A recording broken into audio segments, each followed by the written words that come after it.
For this stop on our North Central Oklahoma garden tour, we're in Waukomis at the home of George and Louise Milacek. And George is going to show us around their garden. Hey George, welcome to our program. Hi Steve, nice to meet you. Nice to meet you. You have a wonderful place here. And I realize that you guys have lived in this area for quite a while. Yes, we have. We built our house in 1970 and moved in 1971 in the spring.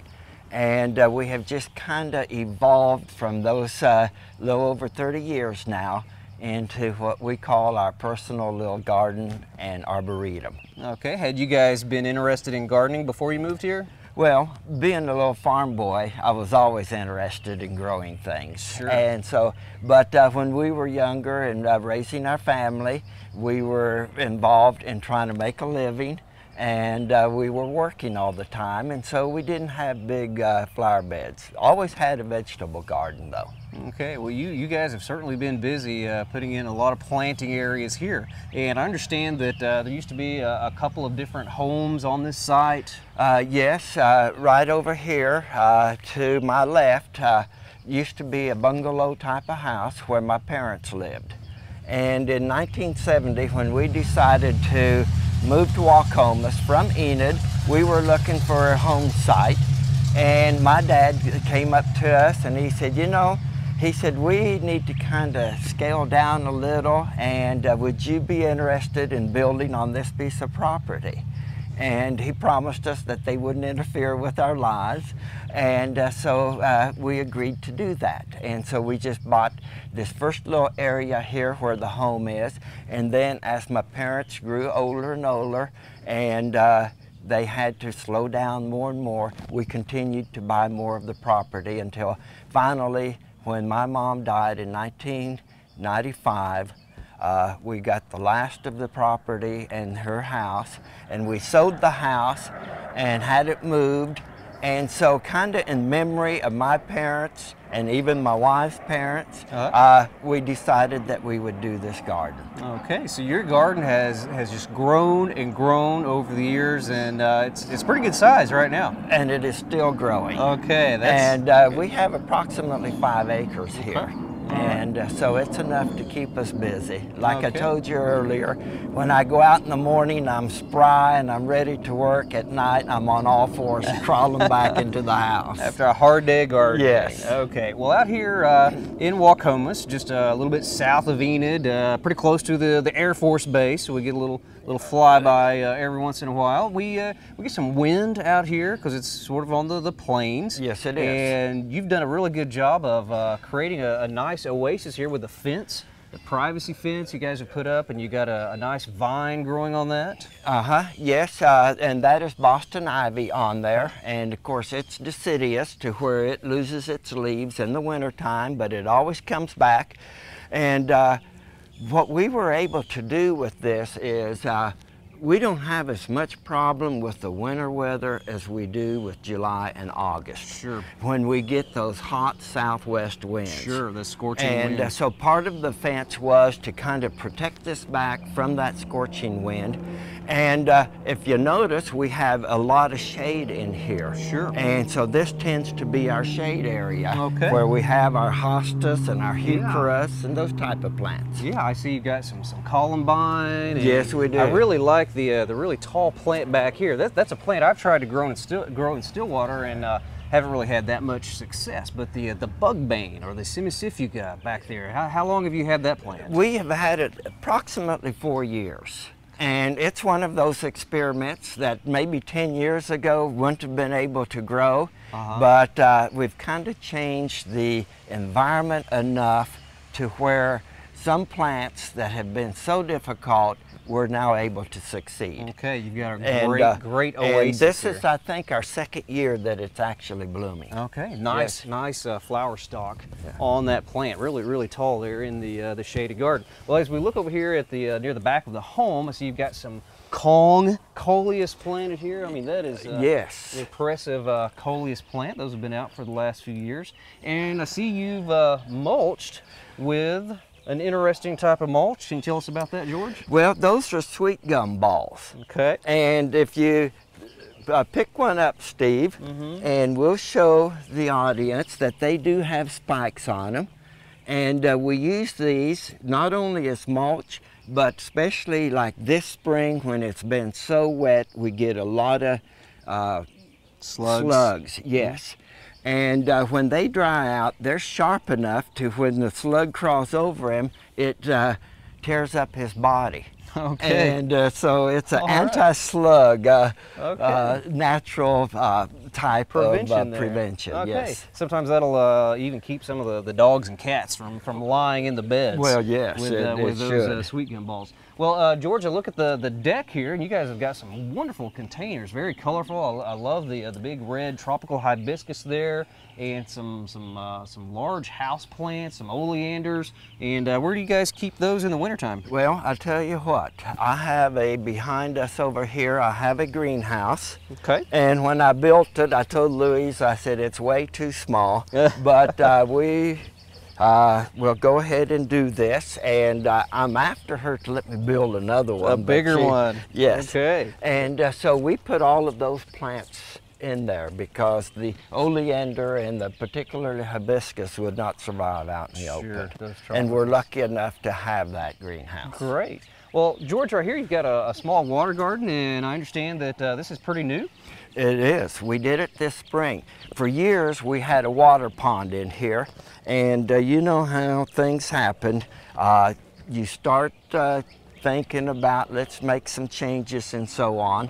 And so we took the liner out, we brought in dirt, and you can see if you scan in here that we haven't cleaned it up totally. There are still some weeds coming in there, but that'll get taken care of.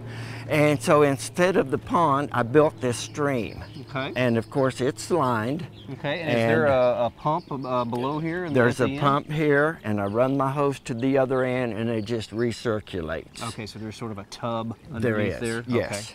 Okay. And of course, in this kind of weather, when it's hot, I have to add water almost daily because it evaporates quite rapidly. Okay, well, and then these plants in here are all new. So this is an entirely new bed at this time. This will look great in a few years. Yes. Well, George, let's take a look at some of your other landscaping here.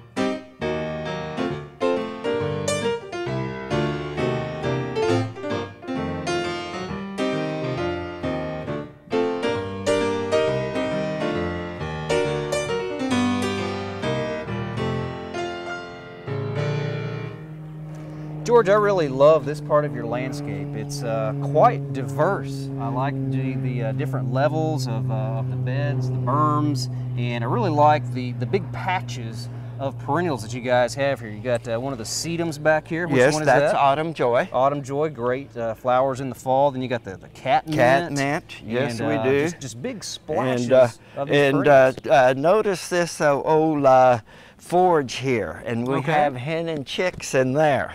And so we try to just bring out kind of unique things. This was on the farm where my granddad used to live, and so I brought it in.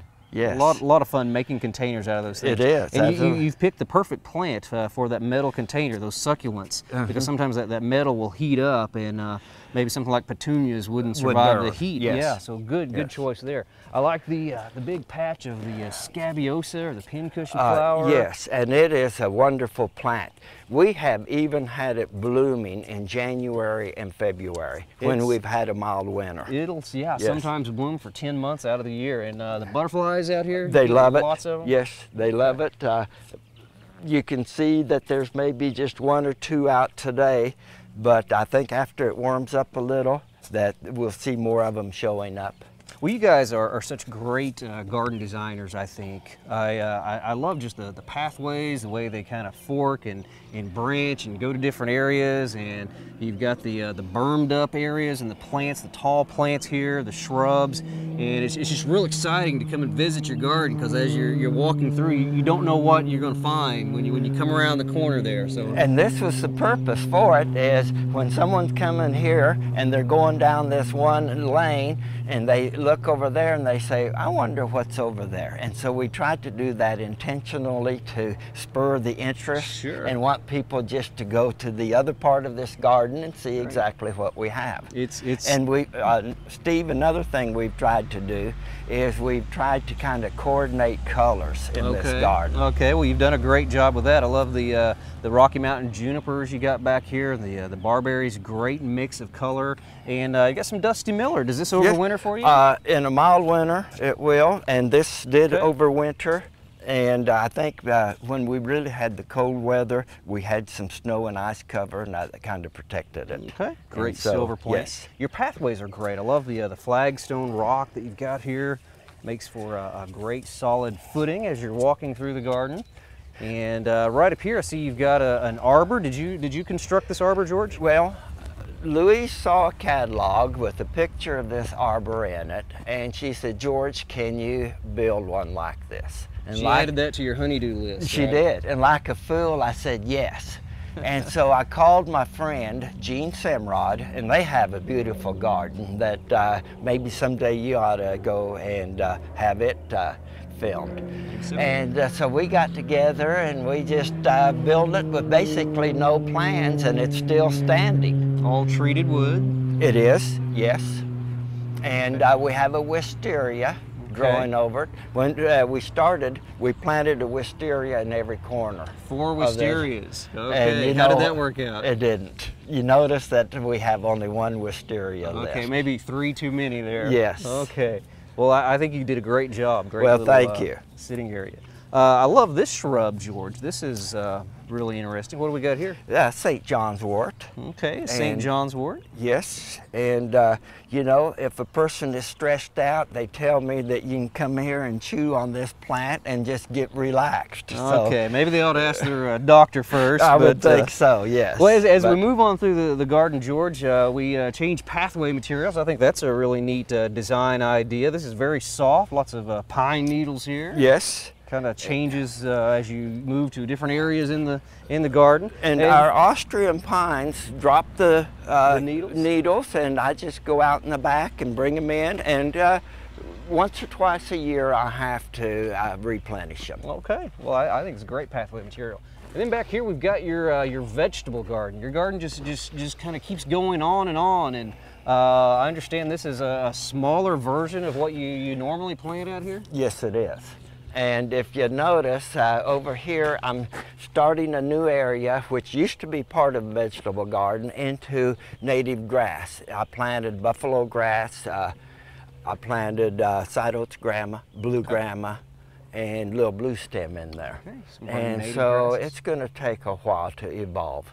Okay. This garden, if you look here, Steve, I have 2 rows of corn that are the short variety, and I planted that first with the onions and of course my early crops. Okay. And it was about 3 inches tall when we got that big freeze, and it froze it to the ground. Oh no. And but it all came back. Hey, good. And then I have 2 other rows of a little later, and it caught up with the first corn, and so I don't know what I'm going to have because I think I'm getting a little bit of cross-pollinating. Okay, well but, I'll find out. Yeah, you'll certainly have a lot of that. Well, George, let's take a look at one other part of your garden back. Okay, very good.